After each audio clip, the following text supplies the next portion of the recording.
Hello. Yeah. Give me a sec. I'm just going to adjust your trim. Nice. Talk. I'm enjoying having my trim adjusted. How loud are you going to get? No, not much louder than this.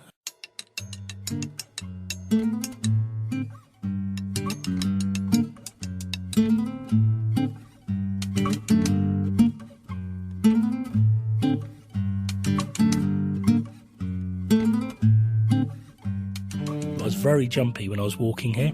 Yes. Today, especially when I walked past. Oh God, there was a group of outside drinkers. Oh, I hate in the those. park, but there was like 4 or 5 of them on one side of the path, 4 or 5 on a bench on the other side. So basically, you had to walk through the middle of them. They were mingling in between the 2 benches. Mm-hmm. One of them had gone up and basically looked like he I don't know what he said to the woman who passed, but she kind of looked. She smiled and laughed it off while he was talking to her. But like I saw her as she walked past, and I just felt so bad for her. Yeah. And then kind of felt guilty that I'd not stepped in. But I'm like, well, I'm not taking on fucking 10 pissed. I mean, what can you do? Exactly. And I'm not taking on 10 pissed tramps. But just walking through them was like, it felt like, it was like, you know, sort of, if American Gladiators were still going. Yeah. I think that should be one of the challenges. Walk past the Pisshead Gauntlet. Yeah, walk through the middle of them without feeling like a bit weird and sort of your hackles going up. I was listening to Metallica at the time, so I just put a Metallica face on. And that helped? It helped a little bit, yeah. And to be fair, I'm grumpy as fuck anyway, so it wasn't difficult to do a grumpy. Apparently when I look grumpy, I look angry, and when I look angry, I have been told that I have the ability to look intimidating because I'm big. You're a big man, and that does naturally intimidate people. I feel like there are 2 things I want to circle back to. One thing that we didn't mention last week, and we really should have, was, I didn't think we mentioned it on the show, speaking of very big people who look intimidating even though they're not. Before the podcast last week, as we were walking in, we saw a student. I pointed him out to James. He agreed with me.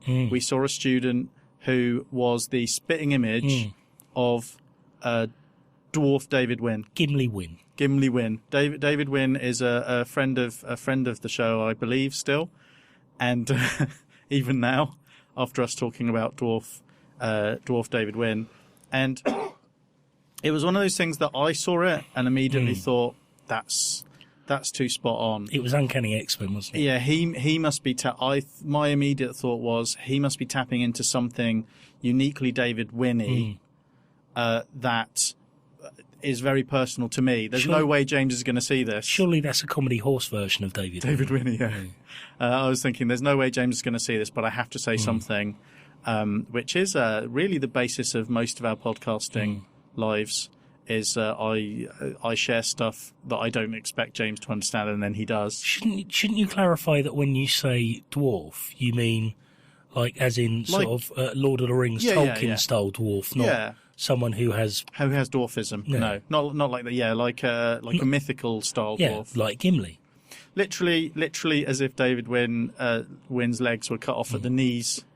I don't know if you saw me mention this on Twitter. What I thought was really hilarious is he had an axe on his back. He was carrying his guitar about, wasn't he? Yeah. And my axe. Yeah, but like, well, literally, can we circle back to the point I was trying to make about the walking in? Yeah, sure. Sorry. No, it's fine. Go ahead.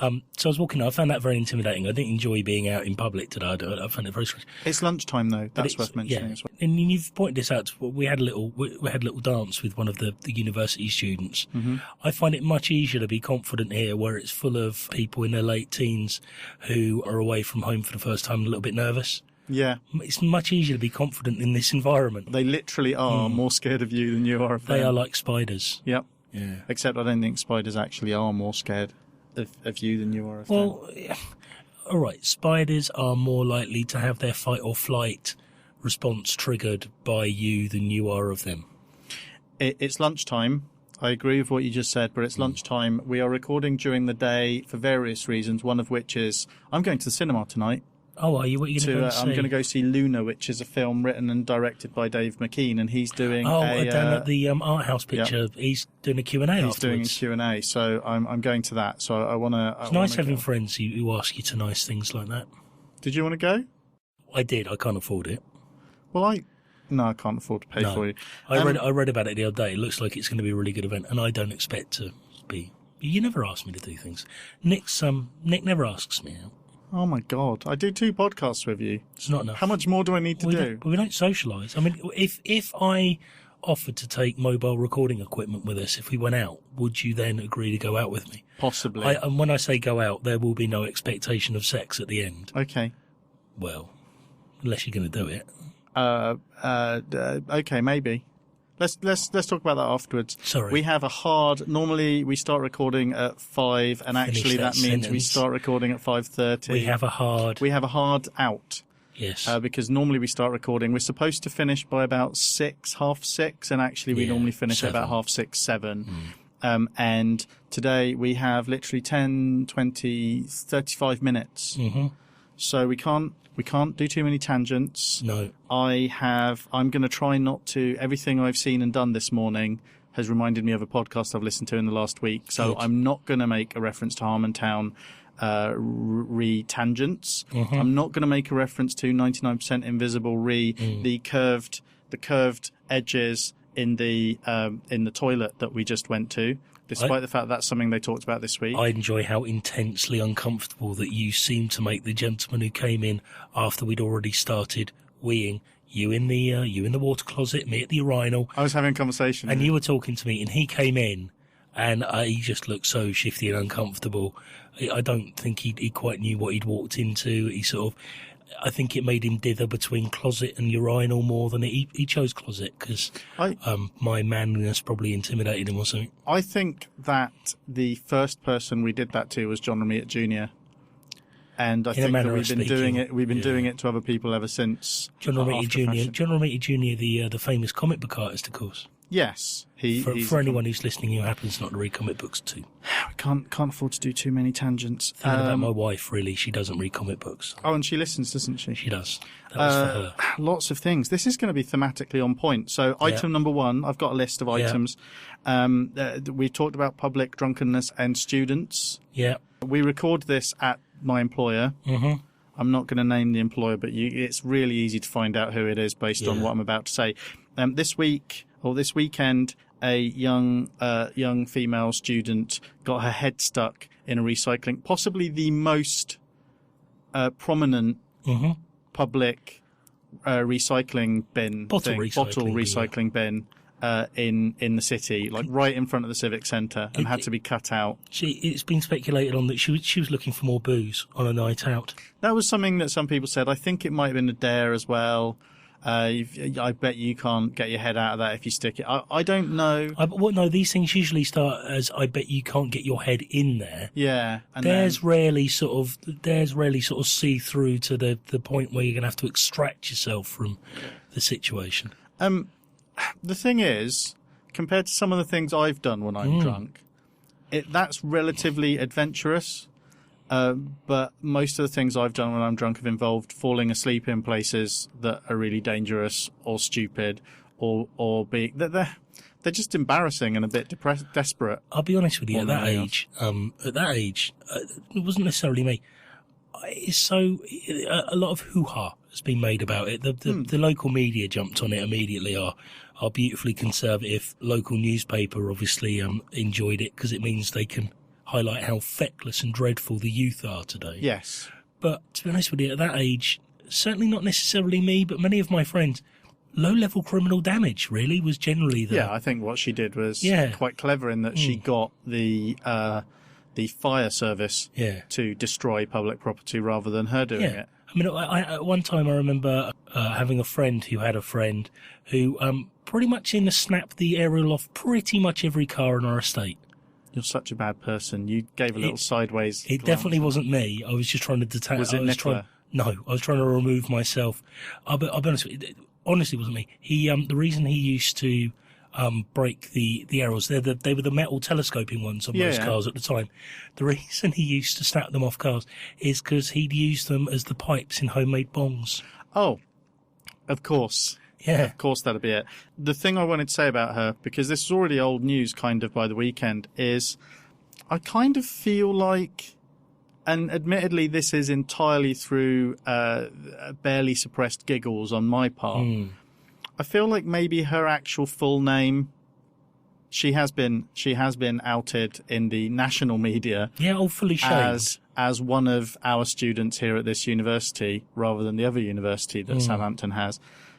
But I don't think that it's necessarily in the public interest that her whole name be shared with the public. I think that's awful, actually, because in all seriousness, now when she applies for a job, that you type in her name into a Google search, it's going to be the first thing. That's going to be one of the first things a potential employer sees, and that's not fair. If you type Southampton student head in bin as well, that's also the first thing that comes up. But it's genuinely not fair. That is, I think, a case of the press either not abusing their power. That's a ridiculous thing to say, but it's just a level of thoughtlessness. It's mean. It is. It's very mean-spirited. Because it's a funny story. Yeah, report on it because it'll give you a chuckle. But who needs to know her full name? No, and it's the SEO on it is really impressive, though. That's the thing. Literally, if you search for her name, SEO? Search engine optimization. Okay. If you search for her name or Southampton student head in bin, you immediately get that's the top story. So that's very unfair. Has she been seen around campus, you know? I don't literally, I came straight from reading that to seeing you. I wrote this list. That was what I did immediately before seeing you. That's item 1. While you're doing a bit of administration, Nick, I can't tell. This is really quick. I can't tell whether someone is stood near the intake for the air conditioning with very strong perfume, or whether someone in here previously has had a very strong perfume on. I can't smell it. Then it's probably they're near the under intake. The vent. They're probably near the intake then. It's really nice. Can we go via the intake later? I don't know where the intake is. They'll have moved by then. Well, if it still smells like this, we need to find it, because I can't imagine either. And I can't tell. It's kind of an androgynous smell, so it might be a beautiful boy or girl. But I'd very much like to look at them. Oh, no, I won't tell you about that. This episode's brought to you by Cherry Coke, by the way. I bought James one. That's why he's a bit bilious. Yes. And there's maybe a bit of a sugar high impacting on... I was walking on the common, walking our dogs with my wife before I came here. And a couple of times I've seen him now. It looks like in his late teens, and he works out they got a worky out bit in the common near the kids' playground. I have to say, if I was so inclined, I'd pretty much every day walk my dogs and just sit there and watch him for half an hour. He really has quite a beautiful body. Cool. Good for him, I say. That's good. It's good that we're getting this stuff out. Both of us are getting this stuff out in our early 40s, late 30s. Although it kind of speaks to lost opportunities in our earlier lives, which maybe we'll never really get over. What's that? What do you mean? The admiration and adoration of the male form. I don't know. I've always kind of had it in the background. No, I've always been a bit homoerotic. Yeah, pretty long time. I'm not comfortable necessarily. No, it is homoerotic. So that was item 1. Yeah. No tangents, James. You're doing a really bad job. Item 2, after last week's show, and all of this stuff is you've put it together. It's all about you. I need to fit something about me in here. Next week, when we got more time, you can write a list. You can write a list, and we'll do yours. Yeah, but you'll check it twice.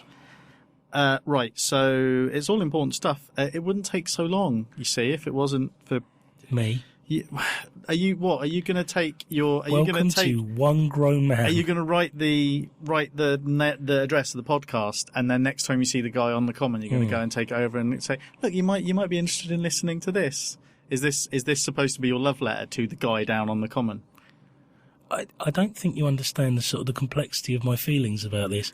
I don't love him and want a physical relationship with him. I just really admire his body. He's got a really well worked on body. He's very tall, very lean, and he's very muscular. He's It's not about your relationship to that sort of stimulus. It's if I like a body, I kind of want to. For me, the first stage is looking at something, and then I want to touch it. Yeah, I don't want to have sex with everything that I look at and I like. Anyway, the next item, the lady that I was talking, last week in the last episode, I was talking about how I saw a friend of mine, a female friend of mine at work, who was wearing a nice outfit, and then I got tangled up because I didn't say that it was a nice outfit first thing. and then I kind of got really preoccupied by it because I'm used to people kind of teasing you in the workplace if you say something nice about someone else. I remember it very well. I mentioned it on Facebook, and she now listens to the show. Oh, hi there. So what I'm now concerned about is, does this mean... nice outfit. Yeah, should I be... oh, God, you with your voice. With your sexy voice, James. Oh, was that a sexy voice? I didn't mean it's always a sexy voice. Yeah, I mean, so now that a colleague at work and a friend at work listens to the show, because I've been trying to get other people to listen for a while, but now that someone who sometimes is prone to wearing nice outfits, Did you manage to clarify exactly what the outfit is? Because we really stumbled. No, and I don't know how to describe outfits. Okay. I think I cut a bit of that out of the show because I got really confused. We got really tangled up, didn't we? Yeah, I didn't. She wasn't bearing a midriff. Yeah, that seemed to be the main point. But anyway, so now she listens to the show. Apparently, her daughter this morning accidentally opened up the podcast on her show. So I'm thinking, should we now be a bit more careful because we talk about wanking a lot. How old is her daughter? 4 or 5, I think. Oh, crikey. Yeah, so she might not understand a lot of it. I really dig My Little Pony. I was watching a lot of My Little Pony at the weekend. But at the same time, now... My favourite is Rainbow Dash. I don't think we have to... Well, this is the question, though. Do we now pander to the fact that people who know us in real life... Yeah. In a more professional context, because I'm very professional at work, and so's she. So, are we now more careful about what we say? Are we even capable of doing this? Is there a Schrodinger's podcast thing going on here? Well, I'll tell you what. Right, let's pose a question to the listener that would potentially draw out a younger demographic. So I'm going to ask a question, and if we get lots of people replying, we know that our demographic is skewed really young. Right. Pinkie Pie. Pony on the edge of a nervous breakdown, ? Discuss. I understood the words nervous breakdown in that question. Yeah. And that was literally it. Yeah. Possibly unsurprisingly. Yeah. Yeah, so listener, if you have an opinion on Pinkie Pie, Pony on the edge of a nervous breakdown? ? Please get in touch with us at 2gmpodcast@gmail.com. What James just said. Yeah. Or on Twitter at 2gmpod. Or I'm Nick Sight. Or you could just write a letter to the university where the girl got her head stuck in the Nick, care of the university with the head stuck girl, Southampton, and it'll get here. But the other thing is, the other thing is now moving forward. What am I supposed to do about when she wears a nice outfit, or am I now expected to be like a fashion consultant? I don't know. The expectations are heavy. Today she was wearing the same outfit again. Was that deliberately to garner positive response from me, or I don't know? I think the likelihood of anyone asking you to be their fashion consultant, Nick, is slim. You're so mean. Item. I think we've adequately dealt with that. Item, very quick one. We had some friends over this weekend. Hello, Dommy. Hello, Jamie. Hello, Dommy and Jamie. We got talking about... He won't ask me over when he's got other people. You never come over. I never get invited. I won't come over. I won't come over out of the blue. I need an invite. We like a vampire. He's only known me an emotional vampire. How long have we known each other? 5-6 years now? And you just don't know me, do you? It's like the Simply Red song, isn't it? Is there a Simply Red song called You Don't Know Me? If you don't know me by now. I was thinking about Roller Coaster, but... The Roller Coaster's Stevie Wonder, isn't it? Oh, no, I think it's the Chili Peppers. Oh, I don't know. Yes, so they were over. Conversation turned to porn, and I mentioned James Dean at the dinner table, and someone asked me what he's like, and I said, well, he's a very attractive man. I think he's a very good-looking man, very good-looking for porn, certainly. British porn stars tend to be quite grotesque, but this guy, James Dean, who's an American guy, he's better looking than most American porn stars. I just talked a lot about James Dean, and my wife, Amy, said, I want to see what this guy looks like. And she said, how do I find out what he looks like? And I said, well, I mean, someone said, you've got an Android phone, just search for him. And so she searched for him and said, well, it's just like, it doesn't say. And then one of our other friends, Jamie, said, "Oh yeah, he is quite good looking," because he'd found the Wikipedia page. But Amy said, "Oh, I'll click on images," and was suddenly faced with explicit images of James Dean's face, end penis, and lady vaginas and stuff. Who would have thought image searching for a well-known porn star would garner such results? Well, this is the point of the item. Is I think it's kind of cute because it's not that Amy and I are alien to pornography. She understands it. She even has been known to enjoy it at times. But it had never occurred to her that if you Googled a porn star in Google, you'd get actual pornography in your phone.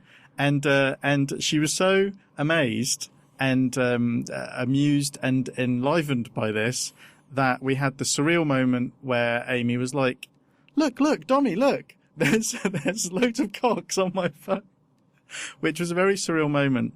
We're not prudish on these evenings, quite the opposite, but it was an interesting, surreal moment for me. That I did not realise my wife did not know this stuff. That's why Nick won't invite me to his house. I'm a well-known stuffed shirt. Do you know, that totally wasn't on my running order. That really confused me. I just added it. You can't put a running order in front of me and then change things and not tell me. That put me into a tailspin. You're lucky I'm not breaking the desk, mate, frankly. Sorry, shall we just briefly jump to our children? What's Scarlett doing at the moment? She's at school. Actually, there's another thing. We think we might have seen her and her class. Uh-huh. We were walking on the common. There was this big group of littlies, and I said to Nicola... Is that what we call them, littlies? Yeah. Is that all right? Yeah, it's fine. That past you? We're not calling them younglings, then? No, because... I must have missed that memo. I was watching the Plinkett review of Revenge of the Sith, where all the younglings get killed. It's horrible. Dreadful fucking film, that. Awful. Yeah. Revenge of the worst of the three by a long way, I think. Worst of the six? Oh, yeah, of course. Well, if it's worst of the three, if it's the worst of the three prequel, yeah, it must be the worst of the Star Wars films by a long way. Little's on the common. It's weird that we live in a world where Attack of the Clones and Revenge of the Sith were so bad that they make The Phantom Menace look like the fourth best Star Wars film. Brilliant. Yeah, fourth best of four films. Yeah, shouldn't be good, should it? No. And I speculated as to whether they were from Scarlet School. So there's a lot of red over there. Not thinking for a minute. Got into the car park and there were two minibuses from Scarlet School. We think we might have seen Scarlet's class group. Oh. I was like really tempted to double back and see if we could see her, but obviously, if we did that and she saw us, then we sort of basically we were ambushing a school day and she'll want to come home. Yeah, and also, but there would have been the potential for you to gather information so you could really freak her out at home later on. Well, I might do. So what did you get up to today, Scarlett? And then as she says everything, you could just say, did you do this? Yeah. Did you go to the park? Yeah, that would have been weird. Did you gather leaves? Just stalk her for the day. It's possible, very possible it was her. But she is, what is she specifically doing that's delightful? She started sleeping without pull-ups. Oh. So we've only had 2 days of it. So she had a very small accident Sunday morning, had a dry night last night. So nappy, like a pull-up nappy. Yeah, but she's continued to wear a pull-up until now. But no, she started. Very proud of her. She dresses herself. That's the thing that really blows my mind now is Nikki told me on some Saturday night, Nikki told me that Scarlett was going to do that. She'd asked to do it, which is brilliant. She's introduced it herself. Mm-hmm. We were going to start, it's half term next week. We were going to start it in half term, I believe. But Scarlett instigated it. It just really spun me out how quickly she's maturing and wanting to do things for herself. She started almost her catchphrase at the moment is, I want to do it myself, which is lovely. But I was talking to Nikki, I was in the kitchen and she just walked in pyjamas. Mm-hmm.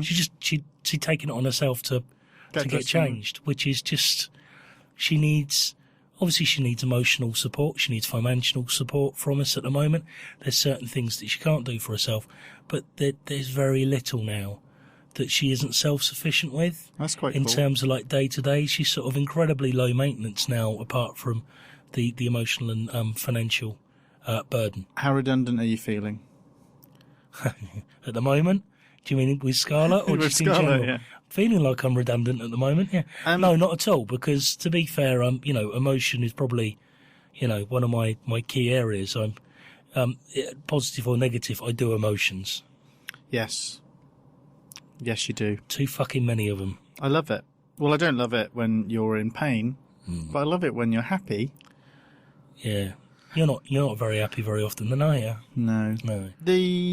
Okay, so that reminds me of something about Noah that I was just literally just about to say, how's Noah? He's good. He has a cold, which he's had for several weeks, which was literally the most interesting thing I could think of to say about him up until you started talking about dressing.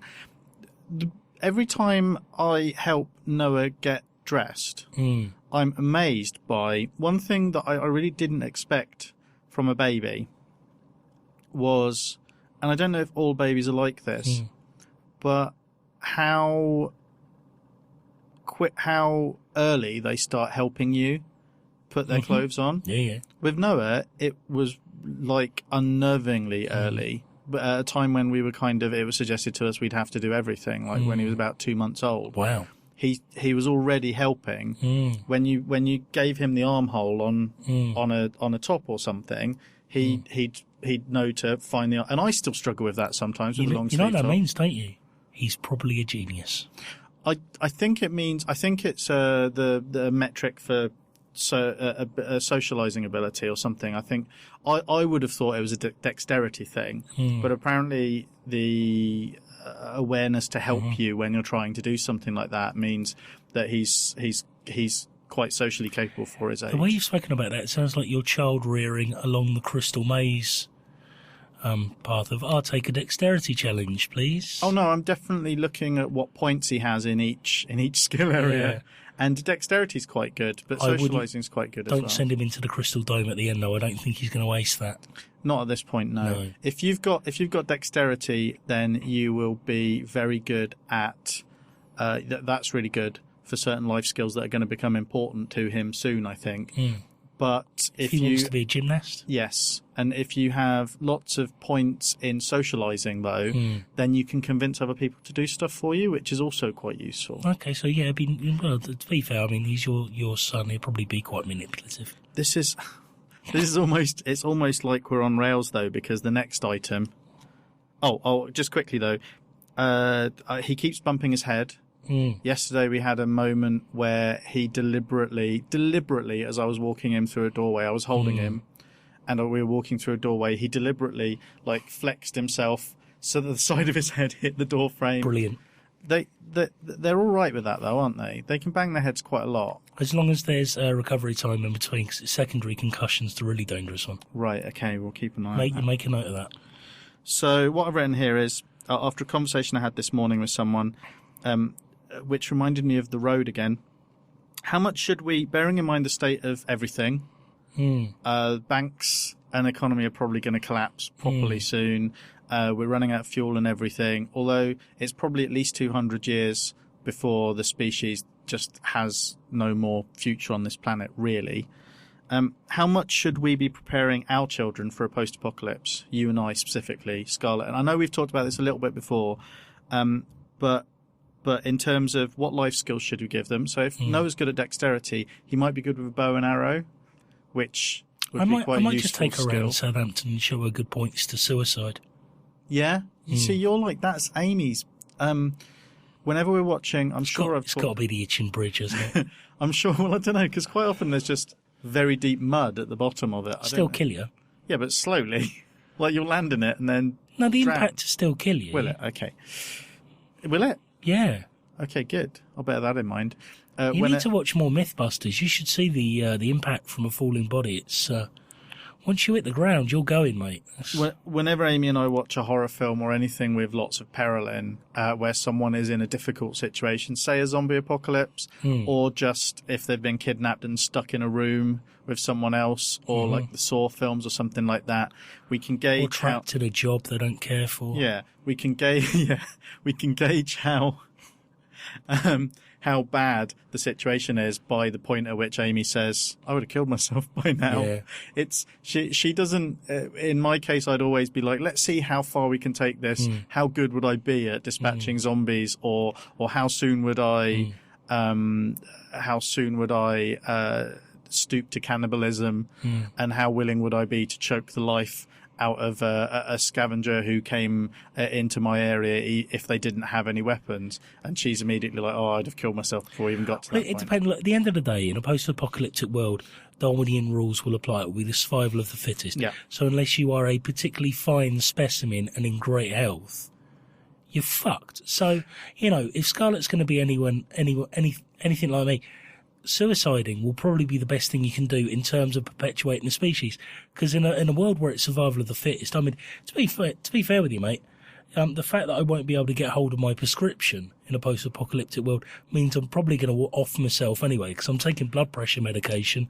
I'm not in a good place to survive the apocalypse, full stop. Well, there's another version of events Not with this knee. where if all but 10% of people suddenly died, the world would get a lot more calm and chilled out. I don't think if it all happened at the same time, I think there'd be quite a lot of consternation at first. Maybe. But literally the people doing it would be so far away from you that you wouldn't hear it. Just be really serene, I think. But so anyway, so life skills. I'm thinking because it's a gamble, isn't it? You can either bring them up to be socially capable, and you can bring them up for a nice world where there are nice things, where they can have, you give them coping strategies for bullying and stuff like that, for being bullied and stuff like that. I think that's probably the most appropriate way if you're going to decide on a path of parenting. I think preparing them for the world in which we actually live is probably the most sensible way. But the world they're most likely to occupy in their 20s is Mad Max. I don't necessarily agree with that. So you don't think emotional detachment is a good skill to teach them? No, I just think it's something she'd pick up from me automatically. In terms of what I've written is, would you want them to try and keep you alive, further risking themselves, or would you counsel that they leave you behind? Oh, leave me behind. Yeah, that's why would you offer yourself up to be eaten? Yes. Yeah, I think I would. I really do care about the little sprout. I genuinely, until I had Scarlett, I didn't know what it was to have selfless emotions towards another human being. Yeah, I can believe that. And for a human being who I genuinely valued their life above my own. There are plenty of people whose lives I value equally, but she's the first person where I've had like genuine sort of like, I actually know what people mean when they say I'd throw myself in front of a bus for you. I felt that way about our first dog, about Anya the Dalmatian. It worries me, isn't it? Like, you do these psychopath tests when you find it easier to have these sort of emotions of attachment with an animal more than you do a human being. Maybe. I don't know. I'm not very good at tests. I genuinely get angry about people who say they like animals more than they like human beings. I find that really troubling. I don't know if I like them more, but she's the only thing that relies on me. Like, if I saw a human being... So you'd throw yourself in front of a bus for the only thing that relies on you? Who's going to feed it? No, I wouldn't. I mean, what's the scenario we're talking about? Is it specifically You would lay down your life. No, if we were in a forest... and someone was coming after her with knives, I would stop them for long enough for her to run off. Fuck that. I'd fucking throw the dog out and go help yourself and peg it. Because she could forage. I love my dogs. I couldn't live with having left her behind. Well, what about Noah? So you've sacrificed yourself for a dog and you've left Noah fatherless? No. Yes. No, I said until Noah was born. All right. I would not... I said, no, actually I didn't. I said the first thing I felt that for was the dog. Once Amy had my child inside her, because he belongs to me, as does she. They belong with me. Then I felt the same way about her, but not at any point up till then. I think I probably would throw myself under a bus for Nicola. It depends whether we'd had a falling out just prior to it or not. I'm lying. Most of the time, I would have sacrificed my life for Amy. Good. Most of the time. Dog, But after an argument, I don't know if I would. You're absolutely right. I love my pets, but there's no way I'm sacrificing. I mean, if anything, they can be cannon fodder for me. Only Anya. I'm above them. Not any of the other pets. How can you see your animals above you in the pecking order?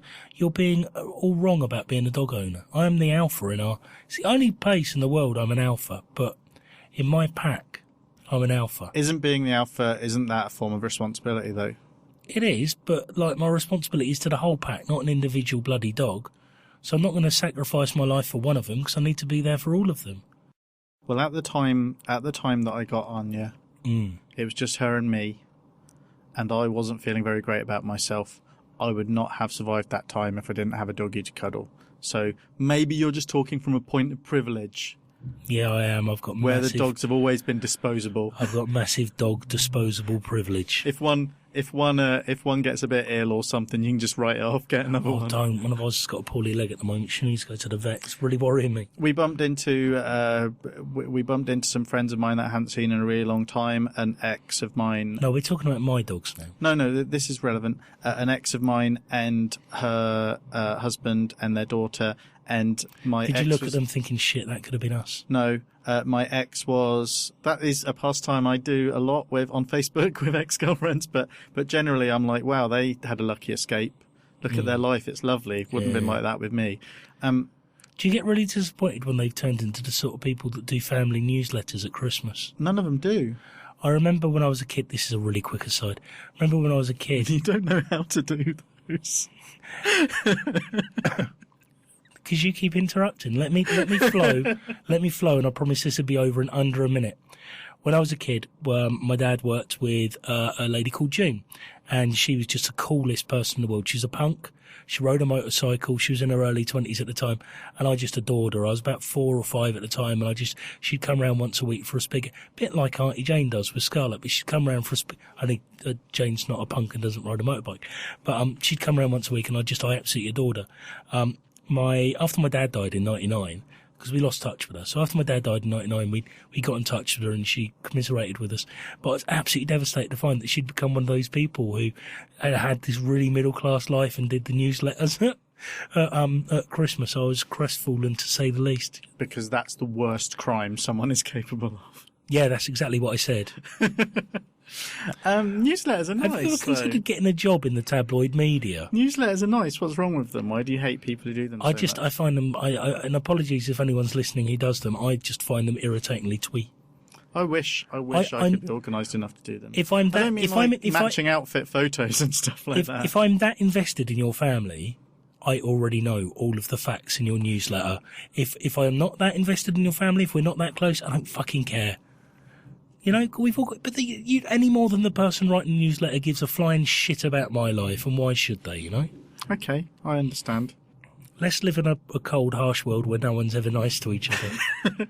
Right, very, very quickly, we really don't have enough time for this, but we got a message from Kihar of the Dissecting Worlds. There's an elder god shifting in the walls nearby somewhere, so if you can hear that, listener, I'm very sorry. He asked when to broach death because they just watched Disney's Tarzan, which has a lot of death in it, actually. And between that and trying to explain why you need to be strapped in the car, they're dancing around the issue with the 2 and the 3 to 4 year old. Have we've talked about it before, haven't we? Yeah, we've talked about it. How did you broach it? Funnily enough, quickly. Scarlett said to me yesterday, when I'm 14, will I die? And I said I shouldn't think so. At least 30. That's Logan's run. We've kind of just said to her that, you know, when people die, they go to sleep. You don't see them again. It's happens to everyone. It's just a part of just being matter of fact without being graphic about it. You know, I think over the years I've had an awful lot of issues with it, and it's something that I've really been troubled with psychologically. Is the concept of death over the years. But I just think. Now I'm relatively comfortable, and you know, I don't have I think one of the issues I had growing up was the fact that it got mixed up with some religious belief when I was younger. So I got to the point where I was in my early teens, and I believed that when you died, you'd go to heaven. There'd be an afterlife, so there was nothing to worry about.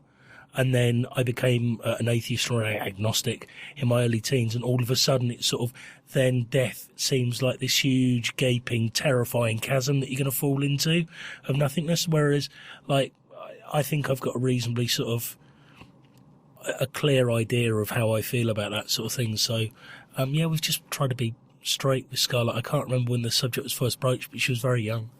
2 or 3. When we've had a conversation with she's seen pictures of my dad. Yep. And I've told her that you know, he's dead, and we've spoken about that. Your cat died as well when she was around that age. Or did that not really come up? Yeah, no, she didn't really come up at the time. She also went to Nicola's grandma's funeral, but she was more hilarious at that more than wondering, what's that man saying? He's talking about his mummy. I need a wee. Oh, Excellent. brilliant. That's always my next response after asking a question like that, though. Yeah. Because really, broaching the subject about what someone is doing is my way of acting like I'm engaged, when what I really want to ask or do is announce that I need to go to the toilet. I should clarify that was during Nicola's Uncle Martin's eulogy for his mother. Okay. I think we covered that. I thankfully haven't had to deal with it yet. Noah's still too young to really understand stuff like that. It's possible I'm going to over-explain it. I think that's a danger. I think you have to go...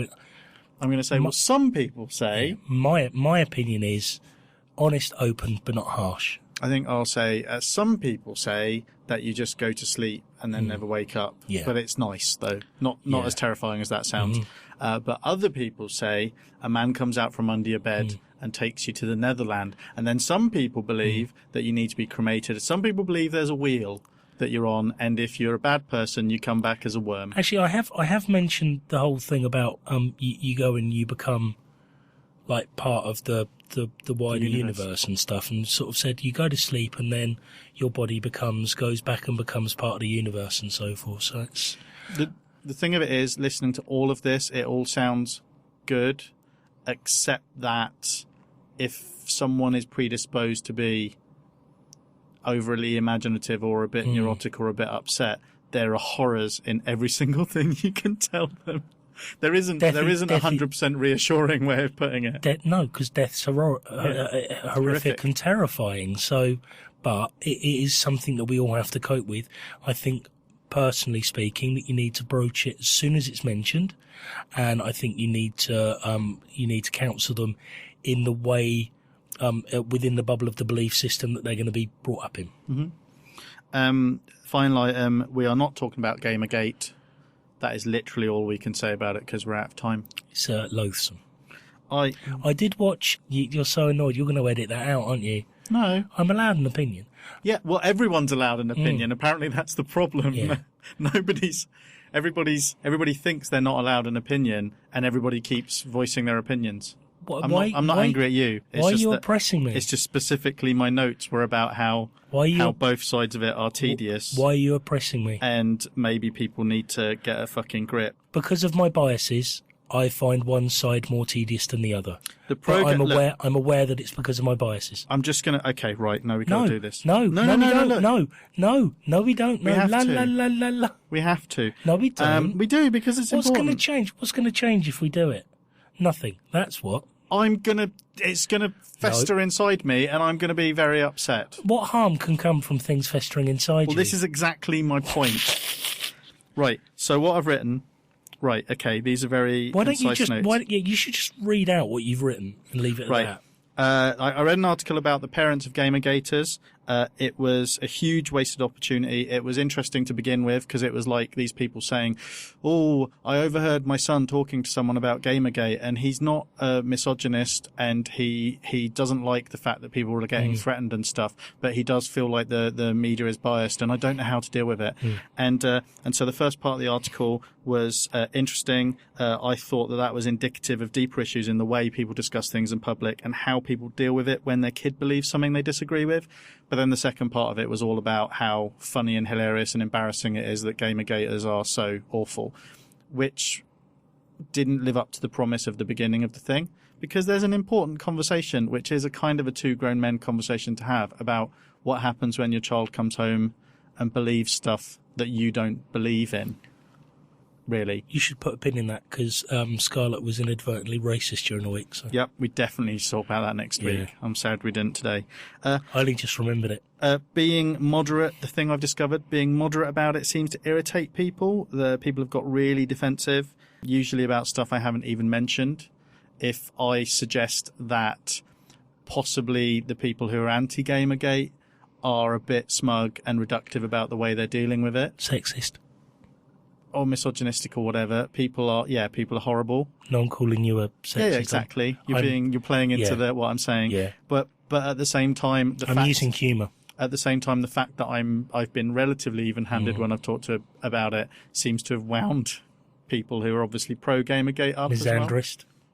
Yes, I think I'm a misandrist. I definitely think that. I certainly hate me and you. Not as much as I hate us. And so the other thing I've written, pro-Gamergaters end up sounding like truthers, but anti-Gamergaters are smug and reductive. Both make constant bad faith arguments. None acknowledge that the question, what is actually at stake? And that's what relates to what you were talking about. What is at stake if you and I don't agree about this? What is at stake if video game journalists take kickbacks? Even though they don't, they just get given stuff to review for free. What is at stake if you read a review about a video game that you don't agree with? Or actually, what is at stake if people are idiots on the internet? From any perspective, nothing is really at stake, because there are 8 billion of us on this planet. There are 8 billion of us, James. Do you think it would start Comic Book Gate if we admitted that we'd been given comic books to review on our comic book podcast? I don't. What if one of us slept with a comic creator? Wouldn't make a fucking difference. Just thinking about which one I'd like to sleep. I think I'm probably going to plump for David Wynn. As if you even had to think about that. What is actually at stake is a question that is difficult to answer from anyone. Anyone who tries ends up sounding or feeling like they're either insane or an idiot. When you talk about the stuff that Gamergaters say, you start sounding like a lunatic. When you start talking about the arguments against Gamergate, you end up sounding like an idiot. It's really difficult. But basically, that's just modern political discussion. That's just how it is now. It is, about anything. Absolutely. There's no middle ground, and the middle ground winds people up. Yeah. And another thing I wrote was, I guess everybody has their 911 then. I don't really know what that meant. I'm assuming that everyone has their telephone number for the emergency services. So, for example, in this country, it's either 111 or 999. In America, it's 911. I'm not sure what it is in Canada. I think probably 912. I think there are people who can tell when they listen. It's what I meant by the whole truther thing. There are people who can tell when they hear a World Trade Center conspiracy, and you talk to someone like that, and you talk to someone like that, and when you disagree with one thing they say or point out that it's nonsense, they shift to another thing.